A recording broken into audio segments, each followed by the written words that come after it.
અને ખેગારજી બાસ્કુજી શું ખબર છે આરા બે જણા સવાર 5 વાગે ઉઠે ને એટલાથી આરા જીમોન આવી છે તાણી આખો દાડો જી જીન જી અલા તમારું કોમ નથી હોય જેવી જિંદગી જીવવાનું.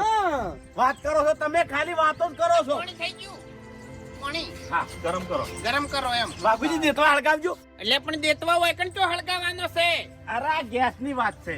હા એમ કોકી હળી સોપો. એમ તઈ હા સોપજો હળી પેટી નહીં આ પડી કી અરે વાઘુજી ખરેખર આ બધું હરીભાઈ જોશે ને એટલે ખુશ થઈ જાય. અને વાત સાચી ભબકા તો જબર કરો બોલતા તમે વાઘુજી આ બધું આપણે શું કરાશે ખબર છે આ એક જાતની પાર્ટી જ છે. આપણે બધા ભેગા થઈને પાર્ટી કરાશે. હા ના ના સારું કહેવાય એમ આ મહેમાન ના રોટલા નહીં. એટલે પાર્ટીમાં તો મજા આવે